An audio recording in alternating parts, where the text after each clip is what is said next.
Olá pessoal, professora Daniele Costa, da disciplina de Língua Portuguesa. Hoje estudaremos sobre antonímia, sinonímia, homonímia e parônimos. Veremos a classificação e a particularidade de cada uma dessas palavras. E para iniciar, vejam aí o vídeo com o texto "O quente pode ser frio?"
created using Powtoon.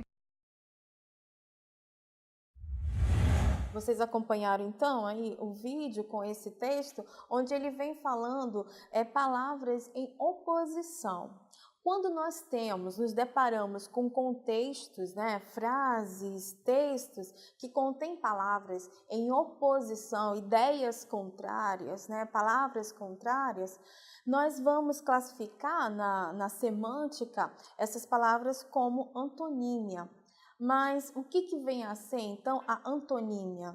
Conceito de antonímia é a relação entre palavras de significado oposto, ou seja, são antônimos que se opõem no seu significado. Então, como nós podemos ver no conceito, pessoal, são palavras com significado oposto. Por exemplo, direita, esquerda, preto, branco, alto, baixo, gordo e magro. Temos aí um exemplo de antônimos que estão dentro aí do conceito de antonímia. A antonímia, ela pode se originar de um prefixo. O que vem a ser um prefixo? Só relembrando isso aí. Um prefixo, ele vem antes do radical de uma palavra, certo? E ele traz um sentido oposto. Por exemplo, bem dizer e mal dizer. Nós temos aí o radical que é dizer. E existe aí uma oposição do bem dizer com o mal dizer. A outra palavra, ativo e inativo. Nós temos aí o radical ativo.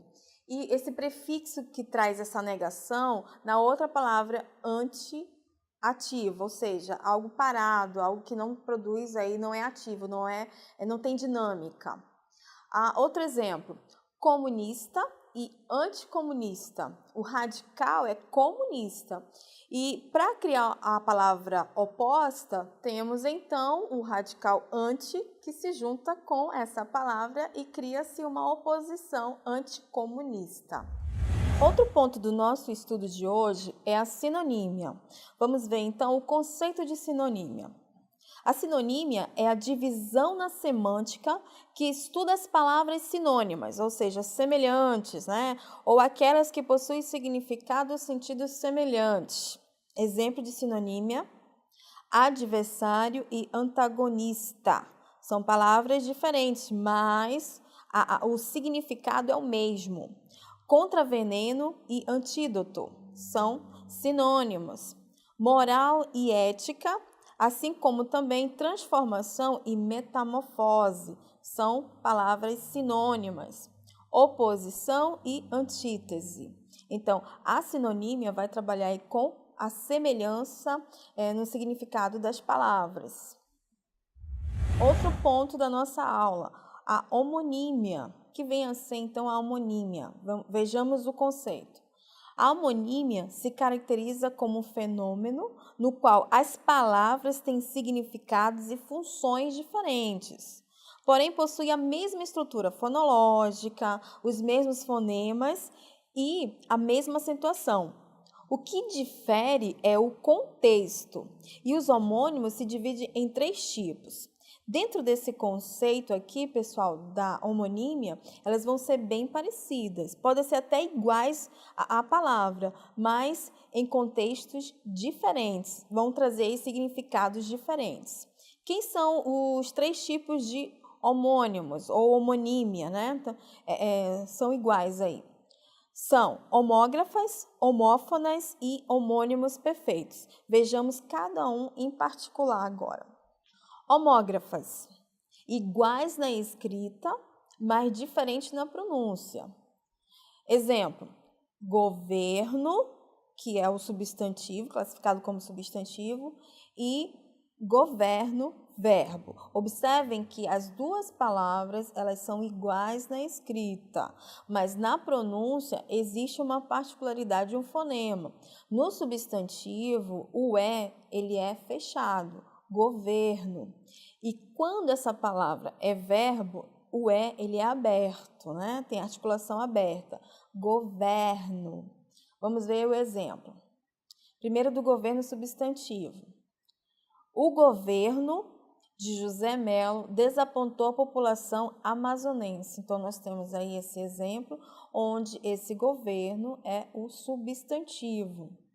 Outro exemplo. Eu governo com ética, disse o governador de Santa Catarina. Então, nós vimos aí o exemplo de homônimos, né? Homógrafos. Homófonas, iguais na pronúncia, porém diferentes na escrita e no significado. Esse aqui é bem interessante, porque a fonologia vai ser idêntica, porém a escrita vai haver aí a diferença. Temos aí a palavra viagem. Viagem com G significa substantivo e viagem com J vem do verbo viajar, da flexão do verbo viajar. Exemplo: os alunos fizeram uma viagem tranquila, ou seja, essa viagem é um substantivo, então escrita com G. Outro exemplo: a mãe desejou aos filhos que todos viajem bem nesta madrugada, que é uma ação, certo? Então, a ação denota verbo. Sendo um verbo, essa viagem é escrita com J. E os homônimos perfeitos? Os homônimos perfeitos, eles vão ser iguais na escrita e também na pronúncia. O que vai diferenciar é o contexto. E o que significa cada um deles, né? Temos exemplo aí, verão, do verbo ver, e verão, substantivo. O verão do verbo ver, ele vai estar flexionado na terceira pessoa do plural. Vamos ver exemplos aí. Todos verão as notas no portal da escola. Então, nós temos aqui essa flexão, essa ação de ver. Então, no caso aí é o verbo. Outro exemplo: o verão chegou com força total nessa manhã. Aqui nesse caso é um substantivo. Vimos a particularidade das homonímias. Vejamos agora uma tabela onde traz alguns exemplos a mais sobre os homônimos. Pessoal, essa tabela não é única. Vocês precisam consultar gramáticas onde ela traz vários homônimos como exemplo. Aqui nós vamos ver apenas 1% deles. Vamos lá a tabela. Homônimos. Nós temos aqui o cegar com C e o cegar com S. O cegar com C significa perder a visão. Já o cegar com S significa cortar, ceifar.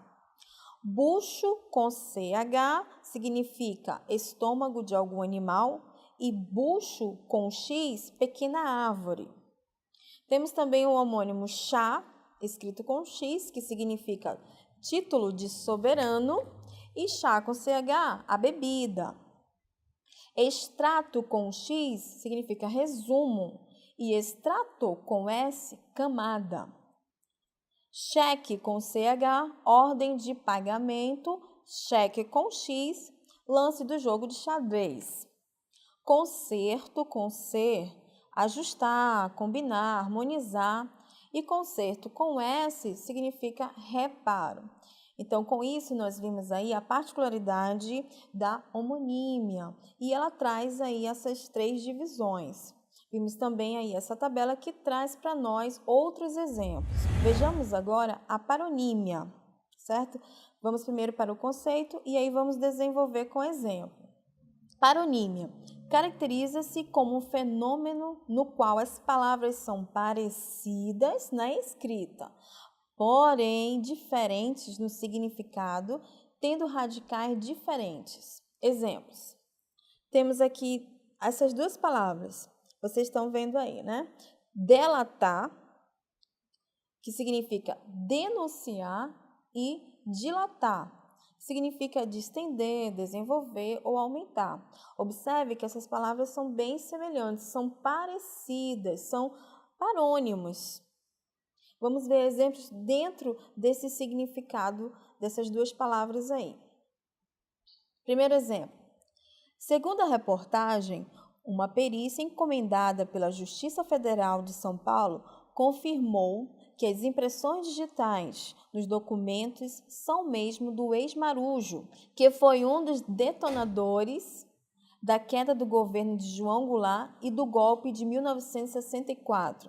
E depois ficou conhecido por delatar, ou seja, denunciar militares da esquerda para os órgãos de repressão. Folha de São Paulo, 15/8/2019. Então, nós vimos aí um exemplo de delatar com o significado de denunciar. Segundo exemplo, na tentativa de dilatar, ou seja, desenvolver, aumentar a relação entre Brasil e Estados Unidos, que vem sendo marcada por uma série de atritos, os dois governos discutem a possibilidade de que os encontros bilaterais sejam mais frequentes. Folha de São Paulo, 3/3/2010. Vejamos as tabelas dos parônimos. Assim como eu falei lá dos homônimos, são outros exemplos, mas não temos que ficar somente nesses exemplos. Vocês precisam estar consultando as gramáticas para se aprofundar mais em outros parônimos. Mas vamos à tabela. Parônimos. Emérito significa sábio. Imérito, que não merece algo ou alguém. Dilatar, alargar, estender, desenvolver. Delatar, denunciar. Eminência, algo que está para acontecer. Iminência, superioridade. Tráfico, comércio ilegal. Tráfego, trânsito. Inflação, alta dos preços. Infração, violação. Infligir, aplicar pena. E o último, infringir, desrespeitar, violar. Vemos então uma tabela que traz um pouco mais de exemplos aí de parônimos. Agora vamos aplicar tudo o que aprendemos na aula de hoje no nosso Exercitando.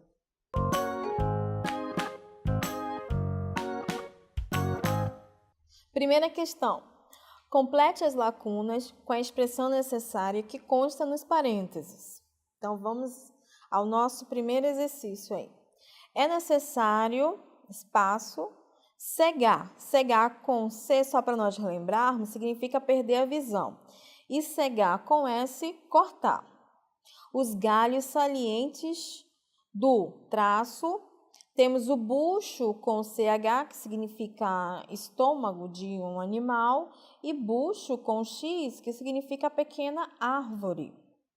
De modo a que se possa fazer, temos aí o tracinho, chá com X, alguém lembra?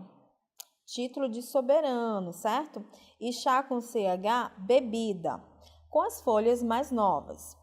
Então, nós temos aí 3 espaços onde precisamos preencher com a forma adequada. Temos a alternativa A, B, C, D e E. Qual dessas alternativas vão realmente estar preenchendo corretamente esses espaços, pessoal? Isso. Letra A.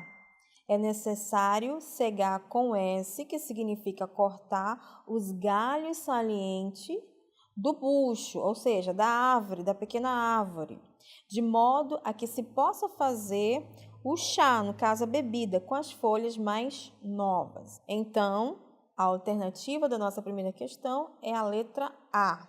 Segunda questão. Complete corretamente as lacunas.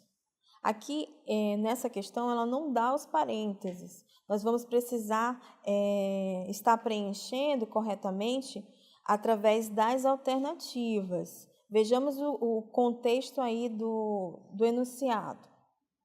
O tracinho de veículos de grande porte em vias urbanas provoca, traço, no trânsito, forçando a que os motoristas dos carros menores, tracinho aí, muitas delas completamente sem, temos aí o tracinho, né?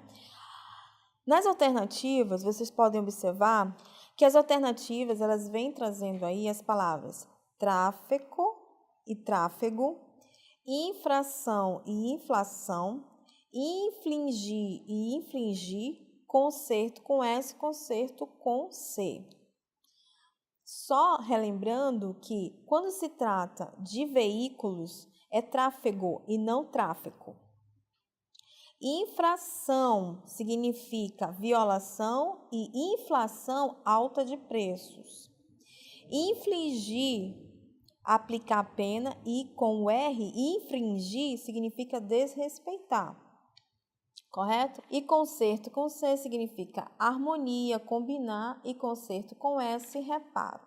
Então, qual é a alternativa adequada para a nossa questão 2? Letra A, letra B, letra C, D ou a letra E? Qual delas vai encaixar aí dentro do nosso contexto? Exatamente, a letra D.